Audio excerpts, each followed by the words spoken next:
¿cómo estás? Buenas tardes, ¿cómo están? Anabel y Candela. Anabela y Candela, ¿qué Ujú. tal? ¿Qué tal, doctora? Sí, queremos saber un poco más sobre este caso que también involucra a una ujier, a una juez, a la fiscal del caso. ¿Qué pasó concretamente? ¿Cómo inició esta causa y cómo continúa?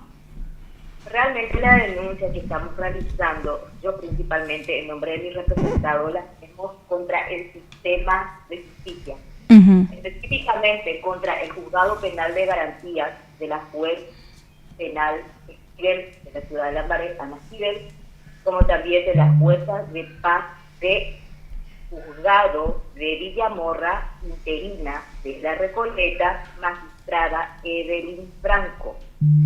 Estas reclamaciones públicas que estamos haciendo en varios medios se debe a la violación sistemática y arbitraria de los derechos del querellante como víctima dentro de un expediente judicial que se está tramitando fuera de las formas procesales y consecuentemente se está afectando el debido proceso. Y bien es sabido que el debido proceso es una cuestión de orden público, porque a todos nos debe interesar, no solamente a la parte imputada, sino también a la sociedad como a la persona afectada, que es la víctima, en este caso el querellante adhesivo, el señor Nicolás Cano. ¿Qué pasó en el Juzgado Penal de Garantías de la ciudad de Estambul?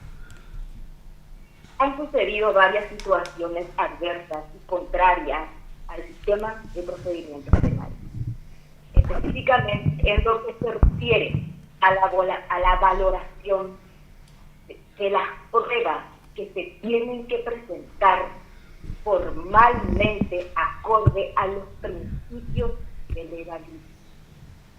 Estoy hablando de la audiencia del 242, conocida como audiencia de imposición de medidas, que se celebra a fin de que un imputado, una imputada, comparezca ante el juez penal de garantía y se le imponga la medida. Bueno, en este caso la imputada, para poder beneficiarse con medidas alternativas a la prisión preventiva, como la del arresto domiciliario, también porque la Fiscalía a cargo del fiscal Ocampo solicitó el arresto domiciliario debido a los elementos que tiene la carpeta fiscal, que están en la carpeta fiscal que ameriten ese tipo de aplicación de medidas. La persona imputada, por medio de su defensa pública, doctor Fermín Bogado, si mal no recuerdo el apellido, creo que es Bogado. El defensor público, ¿verdad? Sí, es defensor público, pero creo que es Bogado. No, Fermín no. Bogado, sí.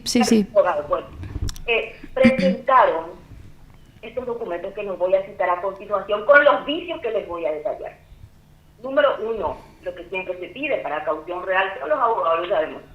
Se pide un título de propiedad de algún bien mueble o inmueble, ¿no? Bien. Sí. La persona imputada a través de su defensoría pública, que es un servicio público el cual todos pagamos y por lo tanto se tiene que realizar en debida forma la labor de defensoría pública, presentaron documentos ajenos, título de propiedad de un bien mueble, vehículo, a nombre de otra persona, sin un acta de manifestación de voluntad para que esa propiedad sea presentada como garantía real en un procedimiento penal. Número 1, ahí ya tenemos un vicio.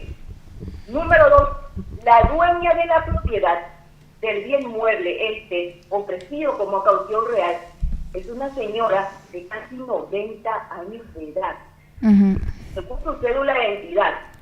Por ende, me supongo que no se apersonó tampoco en el juzgado a prestar su conformidad con su firma de puño y letra. La señora, dueña del bien mueble ofrecido en garantía real a través de un título de propiedad sin condiciones de dominio agregado, eso también digo, sin condiciones de dominio agregado con ese título que ha presentado, la abuela, la anciana, no se presentó. Nosotros Para no dar tenemos su consentimiento, si ¿verdad? la señora sigue viva. No tenemos conocimiento si la señora sigue viva. No tenemos conocimiento si la señora está en el país. No tenemos conocimiento de las condiciones mentales de la señora. No tenemos firme consentimiento de la señora. Se presentó el bien mueble, vehículo de un tercero, por más que sea abuela de la imputada, de un tercero sin los recaudos formales.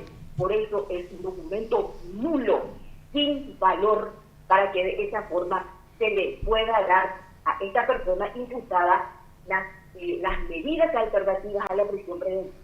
Eso es número uno. Número dos, también presentaron a través de su defensor público, y siempre voy a decir que a través del defensor público porque él firmó el acta conjuntamente con la imputada. Y tengo entendido, según a todos los que estudiamos Derecho, tarea del defensor público, verificar los documentos de su representado antes de presentarlo. Eso no es así. También presentaron porque fue en conjunto, por supuesto, un certificado de cumplimiento tributario vencido. Al estar vencido, se anula como prueba la renta. El juez que tuvo que hacer la juez en este sentido es solicitar inmediatamente la presentación de un nuevo certificado de cumplimiento tributario, ya sea 24 horas, 48 horas, 72 horas, y no valorar un documento que tenía 11 días de vencido. Llamativamente, Anabela y Candela, Sí. la juez penal de garantía, entre comillas digo garantía, porque no veo ninguna garantía para mis representados, le otorgó las medidas alternativas a la prisión preventiva a esta persona. Con La jueza. Sí, la juez, digo bien, la juez le otorgó las medidas alternativas a la prisión preventiva. Pese a que la Fiscalía pidió arresto domiciliario por el elevado monto del hurto agravado. Sí. Es muy elevado el monto. No puedo decir por cuestiones de la investigación y por condiciones procesales, pero es un monto elevado. Lo único que quedó, legalmente hablando, y reuniendo las formalidades de la ley, es la caución personal que presentó la madre de la imputada por 60 millones de guaraníes, pero el monto del hurto es mucho más que 60 elevado. millones de guaraníes. Es como si fuese que yo me voy y saco de tu maletín, querida Candela, el título de tu vehículo, y me voy y presento en el juicio de mi defendido para que de esa forma él se le dé alternativa a la prisión, y vos ni aceptas que yo estoy presentando el título de tu vehículo en el juzgado penal de garantías. ¿Por qué no vas a estar enterado? Porque obviamente no he adjuntado tu firma que demuestran que vos das tu conformidad para que de esa forma tu bien se pueda dar en garantía real a favor de un tercero. Doctora, entonces, por parte del Ministerio Público estaría bien las actuaciones, ¿verdad? La misma está imputada ya, está siendo investigada y... ¿Hace cuánto que se presentó la imputación, doctora? La denuncia. Te explico cómo fue la situación, porque desde el vamos tuvimos trabas. Por parte de la primera fiscal designada por sorteo informático, no se hace la denuncia y se sortea. Salió de la unidad penal número 4 de la ciudad de Lambaré a cargo de la fiscal Hortensia Bernal. La querella en ese momento, la parte denunciante, hizo todo el trabajo operario y logístico, Candela Anabel. Hicimos todo el trabajo, audios, videos, documentos testimoniales en acta, transcripción de mensajes en acta, extracción de metadatos de archivos presentados, presentación de nombre de las personas que querían ir a atestiguar a favor del señor Garán y de que tenían conocimiento de lo que pasó, videos, fotografías, ubicaciones, solicitud de licenciamiento. Le pusimos en bandeja, no te digo de plata, de oro a la Fiscalía, a la unidad 4, para que hagan su trabajo. No había posibilidad de que se mueran, no sé por qué cuestión. Lo que sí es que se hizo la denuncia, se presentaron todas las pruebas. La parte denunciante, que todavía no era querella, trabajó muchísimo, le puso todos los elementos a la fiscal Bernal para que le llame a la contraparte a su declaración indagatoria conforme corresponde el ejercicio de la defensa según el artículo 16 de la Constitución Nacional. ¿Saben qué? Se mostraba reacia a llamarla a una simple indagatoria. No sabemos por qué. A mí no me cierra jurídicamente como abogada. No me cierra porque una fiscal no quiere llamar a declarar a una persona. Eso no causa ningún agravio. El llamar a declarar a alguien a preguntar, ¿es cierto de que se está acusando fulano o mengano? Eso no causa agravio. Sí. Sin embargo, se mostraba reacia. Demasiado, mucho insistimos, incluso me dijo más, y a los testigos del señor Nicolás llamaba a declarar. Doctora, y recusaron, me imagino, a la fiscal, ¿verdad? ¿Cómo? ¿Recusaron a la fiscal? Sí, claro, porque ya los testigos declaraban y le llamaban a declarar. Y ahora está en manos del fiscal Eugenio Campos, ¿verdad? Que estuvo realizando esas diligencias. Ahora está en manos de Ruiz Díaz. Ahora está en manos de Ruiz Díaz.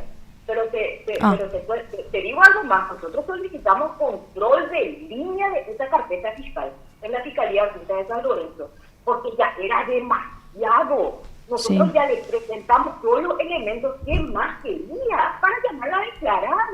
Nosotros también queríamos escuchar el testimonio y la declaración de la contraparte porque queríamos saber las cuestiones jurídicas de su proceder, porque las cuestiones de hecho ya las tenemos todo con elementos que hemos presentado, pero queríamos escuchar la parte jurídica y se ponían reacios y no le llamaban a declarar y no nos decían el por qué. Entonces solicitamos el control de línea, que ahí como parece que se molestaron, y lo digo con propiedad, porque cuando fuimos posteriormente con el señor Nicolás a querer mirar la carpeta fiscal, no nos dejaron ni siquiera tocarla.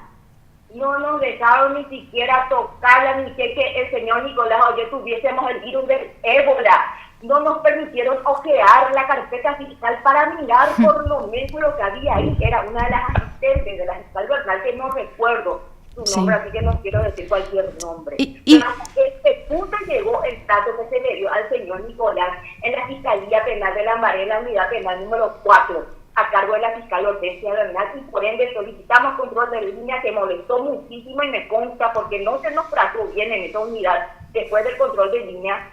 Y ahí recién se empezaron a hacer las diligencias cuando la recusamos y se fue la carpeta por sistemas de sorteo y cayó en Lodo Campos.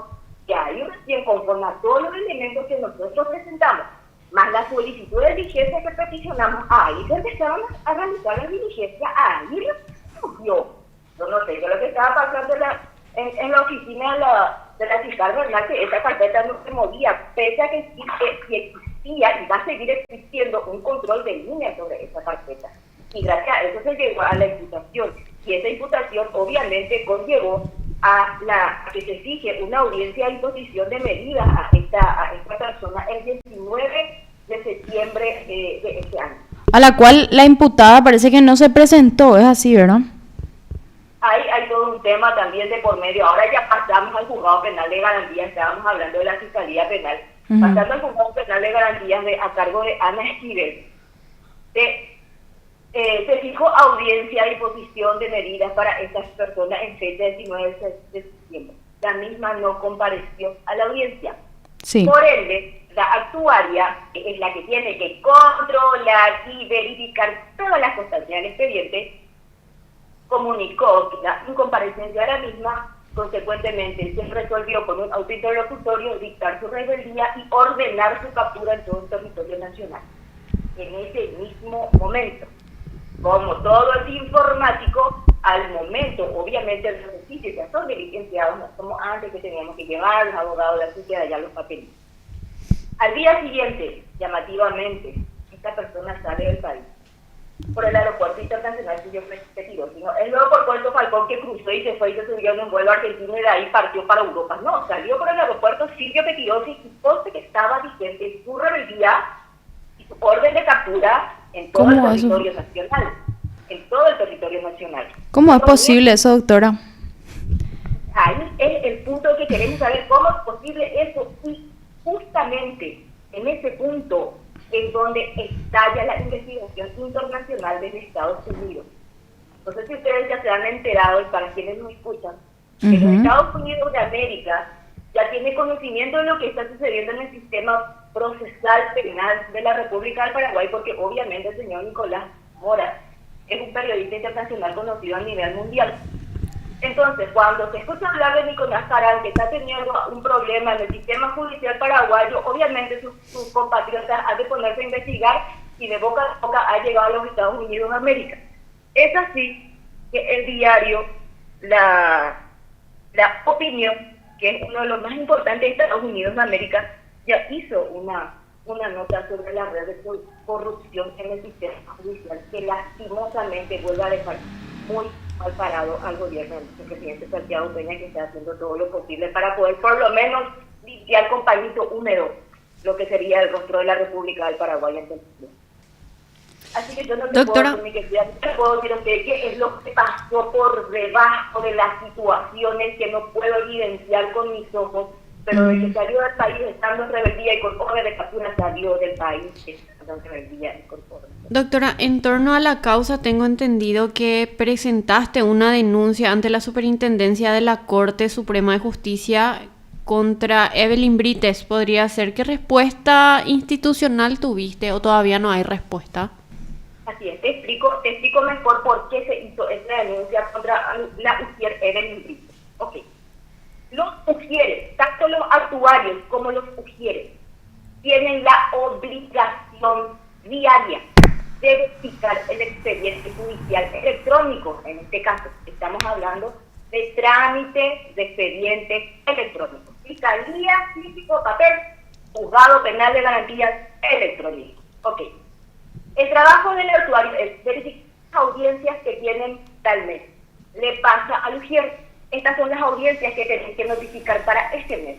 El ujier tiene todo también en su sistema y puede verificar, al igual que el abogado, al igual que el Ministerio Público, al igual que el actuario, al igual que el juez. Todos pueden verificar las constancias del expediente.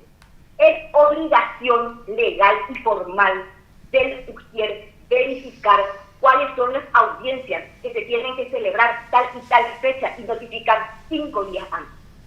La imputación llegó al juzgado penal de garantías de Esquivel 22 días antes, 20 días antes, digo bien. Tuvo tiempo suficiente para verificar cuáles eran las audiencias que tenía que notificar 5 días antes de la fecha fijada. Y no lo hizo. Cuando la querella comunica al juzgado penal de garantías que esta persona estaba rebelde, digo que estaba porque después se revocó, está rebelde. Estaba rebelde y con orden de captura se encontraba por Europa. También comunicamos al Ministerio Público. El Ministerio Público, sorprendido, indagó y su diligencia averiguó. Migración le respondió efectivamente: señora juez, le dijo el fiscal, sí, está en Europa, acá está el informe de migraciones, le dijo el fiscal. Entonces, lo que hizo la actuaria fue: informe a la ujier que se notificó a fulana de tal para su audiencia. Es obligación de la actuaria verificar cuáles son las audiencias a celebrar para que la ujier pueda notificar 5 días antes. Tuvieron tiempo suficiente. ¿Saben cuál fue el informe que hizo la ujier? Su informe consta en el expediente, no hablo de balde, yo siempre estoy documentada. Consta en el expediente y dice: no he podido notificar a fulana, a la contraparte, a la parte imputada por el hecho de que el expediente físico no se encontraba en mi casillero. ¡Mentira! Porque la imputación, como la providencia de la audiencia, para ese 19 de septiembre estaba en el sistema. No podemos hablar del expediente físico porque no hay casillero físico del expediente. Hay expediente electrónico. Las notificaciones están en la bandeja del ujier y ahí tiene que verificar cuál juicio tiene que notificar para tal fecha.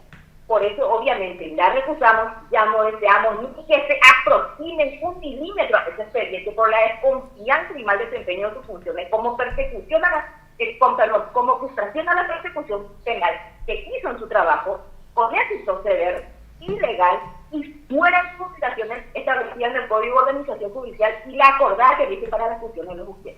Por eso le hicimos la denuncia en Superintendencia de la Corte Suprema de Justicia y a la vez en el Ministerio Público. En Superintendencia de la Corte por mal desempeño de funciones y en el Ministerio Público por frustración a la persecución penal. Estamos esperando la apertura del sumario porque sí o sí se le tiene que llamar a declarar, presenta su descargo, se analizan lo que dice parte y contraparte y posteriormente se analiza si es conveniente abrir o no un sumario. Doctora, leyendo así un poco respecto a la causa, veo que la decisión de, en algún momento se le dio libertad ambulatoria a la procesada Camila Antonella Arámbulo a través de la Cámara de Apelaciones. Lo que pasa, mi querida, dice que ese 19 ella no se fue porque la UGEL no pudo notificar porque el expediente no estaba en casillero. Uh-huh.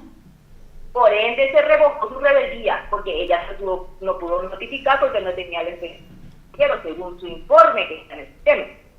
Por ende se vuelve a fijar audiencia para el 21 de octubre. La querella solicita que encima a que esa UGER levante la notificación realizada. Obviamente es una cuestión procedimental, pero como ya lo hicieron una vez, no pueden hacer 1000 veces cosas negativas, ¿no? Entonces, por una cuestión de tecnicismo extraformal, diría yo. Pero la imputada fue notificada en algún momento, ¿verdad? Claro, se le notificó para la segunda audiencia ya. Para la segunda audiencia se le notificó el 21 de octubre y en fecha 21 de octubre es donde presenta estos documentos de quién estábamos de lo que estábamos hablando en principio. Con su defensor. Exactamente. Es así y ahí la juez exige llamativamente, fuera de la petición del Ministerio Público y fuera de la petición de la querella, las medidas alternativas. Preventiva. Y luego, posteriormente, es la misma quien, después de no presentarse a su audiencia, es la misma quien le dio esto de, ¿cómo era? Le declaró en rebeldía, ¿verdad? Salió entrecortado. ¿Qué me dijiste? ¿Me puedes repetir, por favor? Te pregunto si es la misma juez quien luego pidió la orden de captura. Sí, es la misma. Es la juez natural de la causa. Y obviamente también ella fue quien le otorgó las medidas alternativas a la prisión preventiva. Obviamente la querella apeló, subió a Cámara de Apelaciones y la Cámara de Apelaciones, omitiendo el artículo 170 del Código de Procedimientos Penales como jurisprudencia de la Sala Penal número 3 de la Ciudad de Asunción, y observó el artículo 122 y 257 del Código de Procedimientos Penales en cuanto a las formalidades de los actos, y por ende el acto viciado se produjo en primera instancia y hubo omisión de saneamiento en segunda instancia. Con eso les quiero decir a todos que segunda instancia confirmó el auto interlocutorio de medidas alternativas a la prisión preventiva dictada por Esquivel. ¿Saben por qué? Hecho la querella, cuando realizó su recurso de apelación, cuando presentamos la apelación, le comunicamos a la Cámara de Apelaciones las cuestiones documentarias que se presentaron fuera de las formalidades establecidas en el Código de Procedimientos Penales, por lo tanto se tenía que declarar la nulidad de esos actos jurídicos, porque no teníamos la firma de la dueña del bien, claro. No teníamos acta de consentimiento, teníamos un documento viciado que es el certificado de cumplimiento tributario, no existe condiciones de dominio en el expediente, etcétera. La Cámara de Apelaciones no se pronunció sobre esos puntos que la querella comunicó. Solamente fundamentó de que no se revoca la decisión de primera instancia porque no existen hechos nuevos que meriten que se revoque la resolución emanada del Juzgado Penal. La querella en ningún momento habló de hechos nuevos. La querella lo que advirtió a la Cámara es que se violó el debido proceso. Por el hecho de que se inobservaron las disposiciones que rigen para temas solemnes y formales, como son la presentación de documentos de propiedad de un tercero, sin su firma de consentimiento, para que de esa forma un juez penal de garantía supuestamente le pueda beneficiar con alternativa a la prisión preventiva a un imputado. Y eso es gravísimo. Muy grave. Porque no solamente le afecta al señor Caram en lo que sería un agravio, una repercusión negativa en lo económico, sino afecta a todo el sistema de justicia, porque ataca directamente al debido proceso. Son actos formales que deben de observarse estrictamente, y no lo digo yo, eso está en el Código de Procedimientos Civiles, en el artículo 122 y en el artículo 257 referente a las cauciones y a las actas. La caución se presentó fuera de forma, no hay firma de consentimiento en el acta. Dios mío, no sé qué es lo que pasó en ese juzgado. No me quiero imaginar, pero más o menos mi mente maquiavélica ya me lo dice. La Cámara de Apelaciones rechazó nuestras pretensiones, diciendo que no existen hechos nuevos, por ende no amerita que se revoque la resolución de primera instancia. Obviamente planteamos una aclaratoria y le solicitamos a Cámara que por favor se pronuncie si conlleva o no conlleva a la nulidad del acto procesal, ese acto procesal del 242, por la forma en que se presentaron los documentos, para que se anule la resolución por la cual se le otorgó las medidas alternativas a la prisión preventiva. La Cámara volvió a decir que la resolución emitida por los mismos, siempre hablando del Tribunal de Apelaciones, está totalmente fundada conforme a derecho, y nuevamente no se pronunció sobre estos puntos tan graves que afectan al debido proceso. Uh-huh. Y teniendo en cuenta todo esto que... Digo más, la Cámara de Apelaciones de San Lorenzo es la Sala 2, conformada por Gustavo Bóveda, que fue el propinante, Alicia Orrego y Dionisio Fruto. Uh-huh. Perdón, Sí. Fruto fue el propinante de nuestra primera apelación. Gustavo Bóveda fue el propinante de nuestra aclaratoria. Nuevamente se ratificó la resolución de Ana Miguel, que le dio las medidas alternativas a la prisión preventiva a esta persona imputada, pese a que no se cumplieron con las disposiciones establecidas en el Código de Procedimientos Penales, con el agravante que la Cámara de Apelaciones no hizo su trabajo de saneamiento de oficio, por lo menos, ¿verdad? Aunque nosotros le dijimos conforme al artículo 170 del Código de Procedimientos Penales. Doctora, acá la compañera le quiere hacer una pregunta puntual. Sí, doctora, teniendo en cuenta justamente todas estas irregularidades que mencionabas por parte tanto del Ministerio Público como del juzgado, no sé si hablaste del tema ya con tu representado o todavía no, pero ¿ustedes tienen la intención de llevar esto hasta el jurado de enjuiciamiento o es algo que no lo ven viable? Pero por supuesto que sí. La buena conducta del magistrado se presume como garantía. Porque hay dos situaciones a saber. Por un lado tenemos el mal desempeño o mala conducta. Y por otro lado tenemos la comisión de delitos en el ejercicio de las funciones. Pero para eso hay que investigar, a ver qué sucedió ahí. Claro. Entonces, cuando un juez penal de garantía o un magistrado, al no realizar correctamente su deber, así que también como los representantes del Ministerio Público, ¿no?, son pasibles de denuncia por mal desempeño de funciones. Y eso sí o sí va a conllevar a un procedimiento investigativo sobre dichas denuncias, y se va a embarrar lastimosamente la carrera del magistrado judicial. Y bueno, doctora, entonces ahora están pendientes a que la...